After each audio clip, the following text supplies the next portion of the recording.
দর্শক আমন্ত্রণ আজকে চট্টগ্রামের শুরুতে জানিয়ে দেব শিরোনাম। বন্দরনগরীর নিচু এলাকায় জলাবদ্ধতায় ভোগান্তি, ঘণ্টাখানেকের বৃষ্টিতে হাঁটু থেকে কোমর পানিতে তলিয়ে যায় বিভিন্ন সড়ক। বর্ষাকাল আসলে এরকম প্যান্ট তুলে মারা বোনরা সারে কাপড় ধরে চলে যেত। ভোগান্তি তো আছে, আগে যেরকম ছিল এখনো আছে। রাস্তাত পানি আড়ে, পানি উড়ে রাস্তাত, সব রুট তো আর সমান না, রুটঘাটও ঠিক নাই। প্রধানমন্ত্রীর দায়িত্ব নেওয়ার পর কাল প্রথমবারের মতো কক্সবাজার যাচ্ছেন তারেক রহমান। সফর ঘিরে সাজ রব পর্যটন নগরীতে। সবাই খুশি, দল মত নির্বিশেষে সবাই আনন্দিত। যদি কক্সবাজারে একটি পাবলিক বিশ্ববিদ্যালয় হয় তাহলে তাদের আর বাইরে যাওয়ার প্রয়োজন হবে। লক্ষ লক্ষ মানুষের সমাবেশ হবে এখানে, এটা আগেও আমরা করেছি। এখানে তিনি সমাবেশে ভাষণ দিবেন। প্রস্তাবিত বাজেট নিয়ে সাধারণ মানুষের মিশ্র প্রতিক্রিয়া। চট্টগ্রাম বিভাগের মেগা প্রকল্পগুলোর দ্রুত বাস্তবায়ন চান ব্যবসায়ীরা। স্বাস্থ্যগত যে বরাদ্দটা দেওয়া হচ্ছে এটা খুবই পজিটিভ। এর সাথেও যেন কর্মসংস্থানের দিকটা যেন একটু দেখা হয়। যত বেশি পোর্ট ইউজার ফ্রেন্ডলি হবে, এটা ডেফিনেটলি দেশের জন্য ভালো। অবকাঠামো উন্নয়নের মাধ্যমে তাড়াতাড়ি যদি কাজগুলো শেষ হয় তাহলে আমাদের চট্টগ্রাম বন্দরের উন্নতি হবে।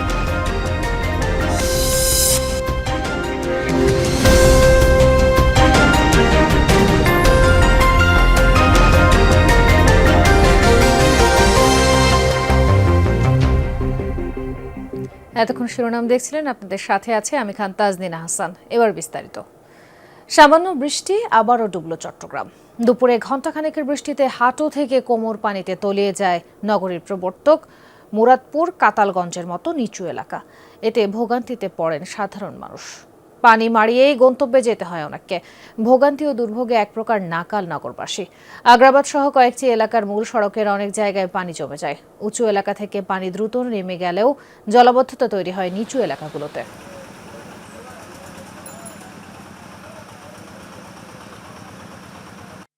বর্ষাকাল আসলে এরকম প্যান্ট তুলে মারা বোনরা সারে কাপড় ধরে চলে যেতে হচ্ছে। ভোগান্তি তো আছে, আগে যেরকম ছিল এখনো আছে। এটা তো আছে, দেখেন না এখন আমার অবস্থা, দেখেন না এক কোমর পানি। ভোগান্তি বলতে কি, যে এতগুলো পানির মধ্যে হাঁটতে হচ্ছে, এটাই আর কি।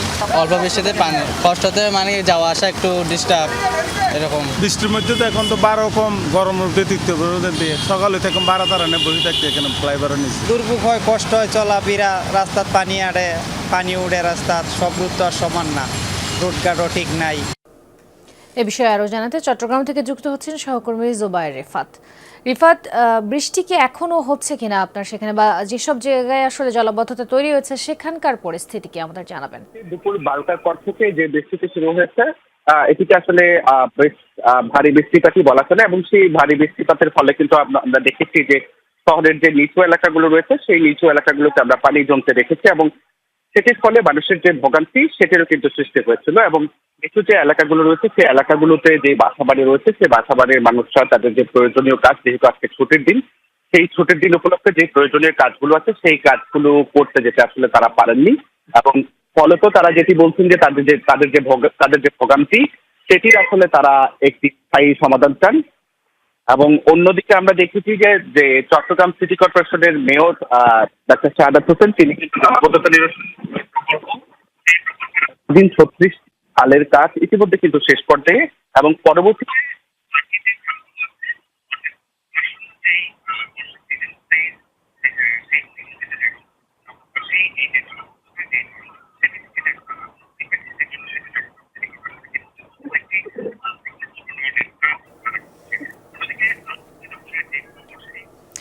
জি রিফাত, আমরা বুঝতে পেরেছি, ধন্যবাদ আপনাকে। প্রধানমন্ত্রী হওয়ার পর প্রথমবারের মতো পর্যটন নগরী কক্সবাজারে সফরে যাচ্ছেন তারেক রহমান। তার এই সফরকে ঘিরে নেতাকর্মীদের পাশাপাশি জেলার সাধারণ মানুষের মাঝেও দেখা দিয়েছে ব্যাপক উৎসাহ উদ্দীপনা। প্রত্যাশার কথাও জানাচ্ছেন তারা। এদিকে প্রধানমন্ত্রীর সফরকে কেন্দ্র করে জোরদার করা হয়েছে নিরাপত্তা ব্যবস্থা। প্রধানমন্ত্রী তারেক রহমানকে বরণে প্রস্তুত কক্সবাজার। শহর জুড়ে ব্যানার, ফেস্টুন, স্বাগত মিছিল সহ চলছে নানা আয়োজন। মাননীয় প্রধানমন্ত্রী আসাতে সবাই খুশি, দলমত নির্বিশেষে সবাই আনন্দিত। কক্সবাজার মহেশখালী সংযোগ সেতু আশা করি প্রধানমন্ত্রী আমাদেরকে দেবে, উপহার দেবে। আমরা চাই ওনাকে কক্সবাজারের স্মরণকালের সবচেয়ে স্মরণীয়ভাবে ওনাকে বরণ করে নেবে কক্সবাজারবাসী। সফরকে ঘিরে নেওয়া হয়েছে কঠোর নিরাপত্তা ব্যবস্থা। সমাবেশের স্থল ও বিভিন্ন উন্নয়ন প্রকল্প এলাকা পরিদর্শন করছেন স্থানীয় সংসদ সদস্যরা ও নিরাপত্তা বাহিনীর সদস্যরা। নেতাকর্মীদের আশা প্রধানমন্ত্রীকে দেখতে লাখো মানুষের সমাগম হবে। বিপুল পরিমাণ মহিলারা আমাদের এখানে অংশগ্রহণ করবে। এটা কারণ আমাদের মহিলারাই সবচাইতে বেশি ভোট দিয়ে ধানের শীষকে জয়যুক্ত করে থাকে। লক্ষ লক্ষ মানুষের সমাবেশ হবে এখানে, আগেও আমরা করেছি এখানে। তিনি সমাবেশে ভাষণ দিবেন মানুষের উদ্দেশ্যে। কক্সবাজারবাসীর প্রত্যাশা চট্টগ্রাম কক্সবাজার মহাসড়ক 6 লেনে উন্নীতকরণ, পাবলিক বিশ্ববিদ্যালয় স্থাপন, লবণের ন্যায্য মূল্য নিশ্চিতকরণ এবং রোহিঙ্গা প্রত্যাবর্ষণে কার্যকর উদ্যোগ। কক্সবাজারের মানুষ চাই 6 লেনের রাস্তা, আমাদের কক্সবাজারের মানুষ চাই আমাদের স্বাস্থ্য সেবার জন্য কক্সবাজার হসপিটাল। লবণের ন্যায্য মূল্য যেন আমাদের এলাকাবাসী পায়, গরিব মানুষ যাতে স্বাচ্ছন্দ্যে জীবনযাপনটি করতে পারে। যদি কক্সবাজারে একটি পাবলিক বিশ্ববিদ্যালয় হয় তাহলে তাদের আর বাইরে যাওয়ার প্রয়োজন হবে না। পর্যটন খাতের উন্নয়ন, আন্তর্জাতিক বিমানবন্দরের পূর্ণ ব্যবহার এবং শুটকি শিল্প রক্ষায়ও প্রধানমন্ত্রীর হস্তক্ষেপ চান স্থানীয়রা। যতদিন না কক্সবাজারকে আন্তর্জাতিক মানের পর্যটন নগরী করতে পারবো না, ততদিন এই কক্সবাজার আন্তর্জাতিক বিমানবন্দরের কোনো কাজে আসবে বলে আমি মনে করি না। যারা পর্যটন নিয়ে কাজ করে তাদের সাথে বসে মূলত এই মহাপরিকল্পনা গ্রহণ করা প্রয়োজন। দক্ষিণ এশিয়ার সর্ববৃহৎ শুটকি মহলটিকে বাংলাদেশের জন্য একটি রাজস্বিক খাত হিসাবে, একটি শিল্প হিসাবে গড়ে তোলার সুযোগ করে দেয়। এছাড়া কুতুবদিয়া রক্ষায় টেকসই বেড়িবাঁধ, মহেশখালী কক্সবাজার চ্যানেলে সেতু, মাদক চোরাচালান বন্ধ ও সীমান্তে কাঁটাতারের বেড়ার দাবিও রয়েছে। এখন কক্সবাজারবাসীর এসব প্রত্যাশা নিয়ে প্রধানমন্ত্রীর বার্তার অপেক্ষায় সবাই। শহীদুল। প্রধানমন্ত্রীর কক্সবাজার সফর নিয়ে আরও জানাতে যুক্ত হচ্ছেন সহকর্মী এহসান আল কুতুবী। এহসান, প্রধানমন্ত্রীর আগমনকে কেন্দ্র করে নেতাকর্মীদের প্রস্তুতি কেমন দেখছেন আপনার সেখানে? শুধু নেতাকর্মী নয়, কক্সবাজারবাসী প্রস্তুত প্রধানমন্ত্রীকে বরণ করে নেওয়ার জন্য। একটু আগে সালাউদ্দিন আহমেদ এসেছেন, তিনি এসে কক্সবাজারে চকরিয়াতে যে মাঠে প্রধানমন্ত্রী তারেক রহমান বক্তব্য দিবেন, ভাষণ দিবেন কক্সবাজারবাসীর উদ্দেশ্যে, সেই সমাবেশস্থল তিনি পরিদর্শন করেছেন। এবং এর আগে আমরা দেখেছি 25 কোটি বৃক্ষরোপণের যে কর্মসূচি উদ্বোধন করবেন সেখানেও তিনি পরিদর্শন করেছেন। এবং প্রধানমন্ত্রীর সফরকে ঘিরে নিশ্চিদ্র উদ্বোধন, উপজেলার ভিত্তিপ্রস্তর উদ্বোধন এবং পাশাপাশি পৌরসভার ভিত্তিপ্রস্তর, আর হচ্ছে জুলাই আন্দোলনে যে শহীদ হয়েছেন ওয়াসিম আকরাম, তার মা বাবার কাছে যাবেন এবং তার কবর জিয়ারত করতে যাবেন। সব মিলিয়ে প্রধানমন্ত্রীর আগমনকে ঘিরে যেসব কর্মসূচি রয়েছে, সব কর্মসূচিতেই সফল করার জন্য নেতাকর্মীরা যেমন প্রস্তুত রয়েছে, একই সাথে কক্সবাজারের মানুষ যারা জিয়াউর রহমানের আমলে ছিলেন এবং খালেদা জিয়ার শাসনামলও দেখেছেন, এবং তাদের সন্তান তারেক রহমান যে প্রধানমন্ত্রী হয়ে প্রথমবারের মতো কক্সবাজার আসবেন এবং তাকে স্বাগত জানানোর জন্য কক্সবাজারবাসী সর্বাত্মক প্রস্তুত রয়েছে। এবং পাশাপাশি আরেকটা বিষয় যোগ করতে চাই, সেটা হচ্ছে কক্সবাজারবাসীর বেশ কিছু দাবি দেওয়াও রয়েছে। সালাউদ্দিন আহমেদও বলেছেন, বিশেষ করে 6 লেনে চট্টগ্রাম কক্সবাজার মহাসড়ক 6 লেন এবং কক্সবাজারের যে লবণ, এই লবণের ন্যায্য মূল্য সহ বিভিন্ন যে দাবিগুলো রয়েছে সেগুলো উত্থাপন করবেন। তাজদিন। যুক্ত হওয়ার জন্য ধন্যবাদ এহসান। প্রস্তাবিত বাজেট নিয়ে মিশ্র প্রতিক্রিয়া জানিয়েছেন চট্টগ্রামের বিভিন্ন শ্রেণী পেশার মানুষ। প্রত্যাশা এবং প্রাপ্তির হিসাব মেলাচ্ছেন অনেকে। নিত্যপণ্যের মূল্য বৃদ্ধি নিয়ে সাধারণ মানুষের উদ্বেগ। অন্যদিকে বন্দরের বে টার্মিনাল, মাতারবাড়ি গভীর সমুদ্র বন্দর, রেলপথে কর্ড লাইন, চট্টগ্রাম কক্সবাজার মহাসড়ক সহ সব মেগা প্রকল্প দ্রুত বাস্তবায়নের তাগিদ ব্যবসায়ীদের। কর্ণফুলী নদীর তলদেশে টানেল এলিভেটেড এক্সপ্রেসওয়ে চালু হয়েছে আগেই। বাজেট ঘোষণার পর এবার চট্টগ্রাম বন্দরের বে টার্মিনাল, লালদিয়াচর টার্মিনাল, মেট্রো রেল ও মনোরেল, চট্টগ্রাম কক্সবাজার মহাসড়ক 6 লেন উন্নীত করা, মাতারবাড়ি গভীর সমুদ্র বন্দরের মতো মেগা প্রকল্পগুলোর দ্রুত বাস্তবায়নের দাবি চট্টগ্রামের ব্যবসায়ীদের। পাশাপাশি রেলপথে কর্ড লাইন চালুর মাধ্যমে ঢাকা চট্টগ্রামের দূরত্ব কমানোর বিষয়টিও আলোচিত হচ্ছে। 1.5 ঘন্টা সময় কমে যাবে, তাহলে 5 ঘন্টার জায়গায় 3.5 ঘন্টায় ঢাকা চট্টগ্রাম ট্রাভেল করা যাবে। এতে করে অনেকে যারা ইয়ের জন্য প্লেনে যাত্রা করা আমার মনে হয় তারা এই লাইনে করবে। লালদিয়াচর সহ বিভিন্ন কন্টেইনার টার্মিনালগুলো কাজ চলছে, এগুলো যদি অবকাঠামো উন্নয়নের মাধ্যমে তাড়াতাড়ি যদি কাজগুলো শেষ হয় তাহলে আমাদের চট্টগ্রাম বন্দরের উন্নতি হবে। চট্টগ্রাম বন্দরের উন্নতি হইলে চট্টগ্রাম তথা সারা বাংলাদেশের উপকার হবে। যত বেশি পোর্ট ইউজার ফ্রেন্ডলি হবে, এটা ডেফিনেটলি দেশের জন্য ভালো। রেলপথে কিন্তু কোনো একটা জিনিস পয়েন্ট এ থেকে পয়েন্ট বিতে নেওয়া কিন্তু অনেক রিজনেবল কস্টে হয় কম্পেয়ারিং টু ট্রাকিং। গত কয়েক বছর ধরে চট্টগ্রামে আবাসিক এবং বাণিজ্যিক গ্যাস সংযোগ বন্ধ, ফলে সংকটে শিল্প কারখানা। সংকট নিরসনের পাশাপাশি চট্টগ্রামের উন্নয়নে প্রস্তাবিত মেগা প্রকল্প দ্রুত বাস্তবায়নের তাগিদ পেশাজীবীদের। কারোর উপর কোনো রকম নেগলেক্ট করে না, সবাইকে এটাকে সহযোগী হিসাবে নিয়ে আমাদের সরকারের উদ্যোগগুলিকে, সরকারের কর্মসূচিগুলোকে বাস্তবায়নের জন্য সবার সহায়তা সবাইকে নিয়ে এগোতে হবে। এই বাংলাদেশ সবার দেশ। যে ধরনের বাজেট এখানে প্রয়োজন আছে সেগুলি সঠিক সময়ে বাস্তবায়নের জন্য ছাড় করা হয়, তাহলে পরে এই প্রকল্পগুলির মাধ্যমে চট্টগ্রামের উন্নয়ন দৃশ্যমান হবে। বন্দরনগরীতে জলাবদ্ধতা ও যানজট নিরসনে সব সংস্থার মধ্যে সমন্বয় এবং বরাদ্দকৃত অর্থের সঠিক ব্যবহার নিশ্চিত করার দাবি সাধারণ মানুষের। তবে তাদের বড় দুশ্চিন্তা নিত্যপণ্যের মূল্য বৃদ্ধি এবং বাড়তি কর আরোপ নিয়ে। স্বাস্থ্যগত যে বরাদ্দটা দেওয়া হচ্ছে এটা খুবই পজিটিভ।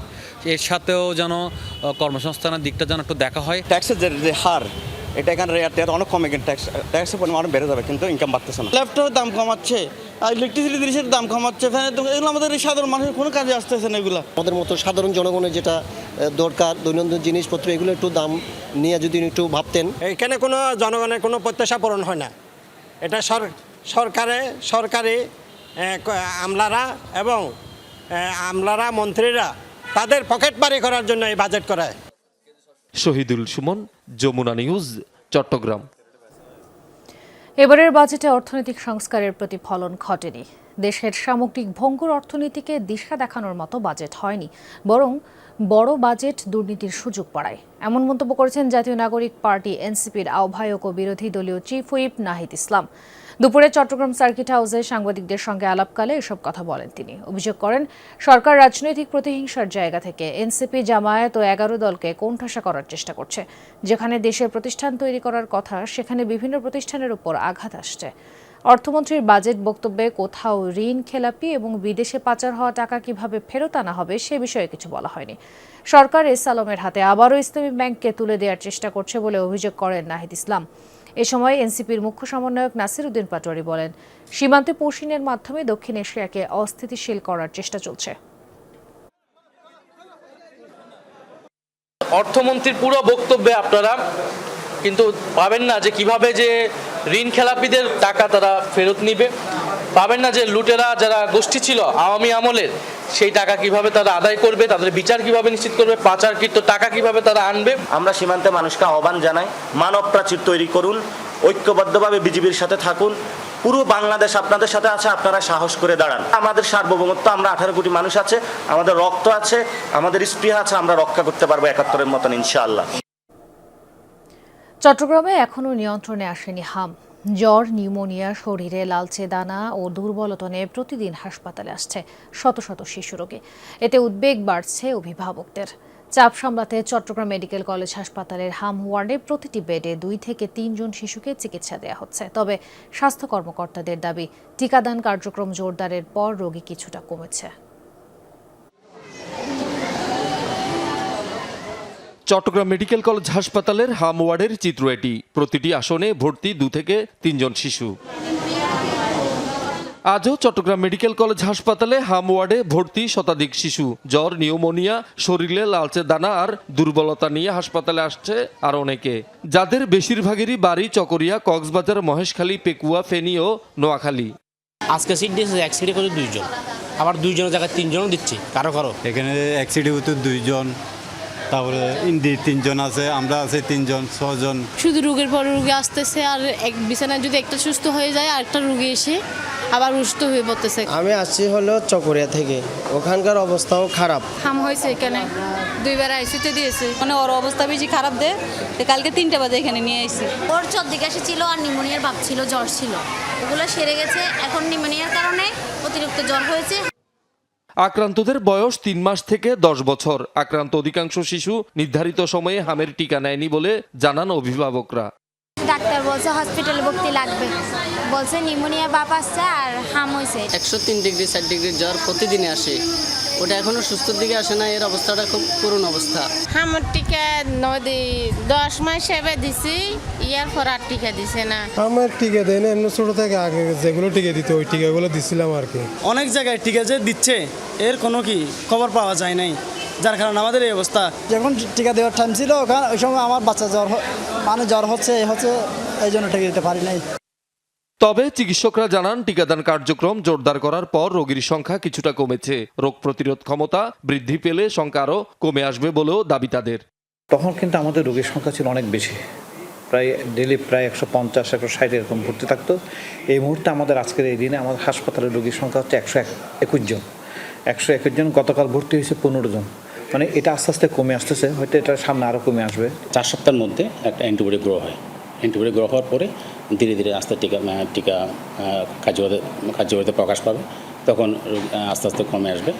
সেই আলোকে আমাদের আশা করছি আমাদের এই সপ্তাহের পর আমাদের হামের প্রকোপ কমে আসবে। চট্টগ্রামে এখন পর্যন্ত নিশ্চিত হামে 3 জন এবং উপসর্গ নিয়ে 10 জনের মৃত্যু হয়েছে। আক্রান্ত হয়েছে 215 জন। শহীদুল সুমন, যমুনা নিউজ, চট্টগ্রাম। কেন্দ্রীয় যুবদলের নবগঠিত কমিটিকে স্বাগত জানিয়ে আনন্দ মিছিল ও পথসভা অনুষ্ঠিত হয়েছে চট্টগ্রামে। আনন্দ মিছিলটি নগরীর আমিন জুট মিলস এলাকা থেকে আতুরার ডিপো হামজার বাগ হয়ে নগরীর বিভিন্ন গুরুত্বপূর্ণ সড়ক প্রদক্ষিণ করে। পরে বিবিরহাটি এলাকায় গিয়ে সংক্ষিপ্ত সমাবেশ অনুষ্ঠিত হয়। কমিটি গঠনে দলের ত্যাগীদের মূল্যায়ন করায় তৃণমূল নেতাকর্মীদের মাঝে নতুন উদ্দীপনা ও আশার আলো সৃষ্টি হয়েছে বলে জানান চট্টগ্রাম মহানগর যুবদলের সাবেক যুগ্ম সম্পাদক এরশাদ হোসেন। পার্বত্য চট্টগ্রামের হিল উইমেন্স ফেডারেশনের নেত্রী কল্পনা চাকমা অপহরণের বিচারের দাবিতে মানববন্ধন হয়েছে রাঙামাটিতে। সকালে পার্বত্য চট্টগ্রাম হিল উইমেন্স ফেডারেশনের উদ্যোগে রাঙামাটি জেলা প্রশাসক কার্যালয়ের সামনে মানববন্ধন অনুষ্ঠিত হয়। বক্তারা বলেন, 1996 সালে রাঙামাটির বাঘাইছড়ি উপজেলার লাইল্লাঘোনা গ্রামের বাড়ি থেকে কল্পনা চাকমাকে অপহরণ করা হয়। ঘটনার 3 দশক পেরিয়ে গেলেও তার কোনো সন্ধান মেলেনি এবং প্রকৃত অপরাধীদের বিচারের মুখোমুখি করাও সম্ভব হয়নি। মানববন্ধন থেকে এই ঘটনার নিরপেক্ষ তদন্ত করে জড়িতদের দৃষ্টান্তমূলক শাস্তি নিশ্চিতের দাবি জানান বক্তারা। এ সময় বিভিন্ন রাজনৈতিক, শিক্ষার্থী ও মানবাধিকার সংগঠনের নেতাকর্মী সহ নানা শ্রেণী-পেশার মানুষ উপস্থিত ছিলেন। টেকসই কৃষি উন্নয়ন প্রকল্পের আওতায় দিনব্যাপী জাতীয় ওরিয়েন্টেশন কর্মশালা অনুষ্ঠিত হয়েছে চট্টগ্রামে। কৃষি সম্প্রসারণ অধিদপ্তর আয়োজিত কর্মশালায় বক্তারা আধুনিক প্রযুক্তি নির্ভর চাষাবাদ, উদ্যোক্তা তৈরি, বাণিজ্যিক ও রপ্তানিমুখী কৃষির প্রসার নিয়ে আলোচনা করেন। জানান, কৃষি সম্প্রসারণ অধিদপ্তরের 5 বছর মেয়াদী এই প্রকল্পের ব্যয় 255 কোটি 96 লাখ টাকা। কর্মশালায় চট্টগ্রাম অঞ্চলের 5 জেলার 200 কর্মকর্তা ও কৃষক অংশগ্রহণ করেন। এ সময় অধিদপ্তরের মহাপরিচালক সহ অন্যরা উপস্থিত ছিলেন। শ্রমিক নেতাদের উপর হামলার প্রতিবাদে চট্টগ্রামের সমাবেশ ও মানববন্ধন করেছে জাতীয় বিদ্যুৎ শ্রমিক কর্মচারী ইউনিয়ন। সকালে আগ্রাবাদ বিদ্যুৎ ভবনের সামনে এই কর্মসূচিতে বক্তারা অভিযোগ করেন, চট্টগ্রাম মহানগর জাতীয় বিদ্যুৎ শ্রমিক কর্মচারী ইউনিয়নের সভাপতি ও কেন্দ্রীয় সাংগঠনিক সম্পাদক হাফিজুর রহমান সহ কয়েকজন নেতার উপর হামলা চালিয়ে পরে তাদের বদলি করা হয়েছে।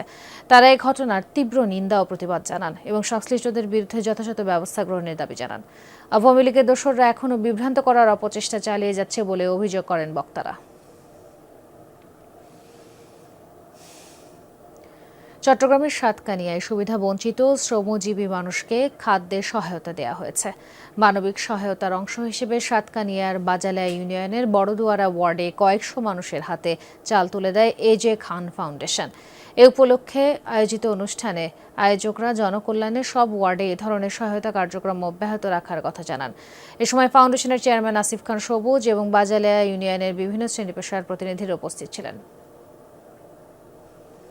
এই ছিল আজকে চট্টগ্রামের আয়োজনে। এতক্ষণ সাথে থাকার জন্য ধন্যবাদ সবাইকে।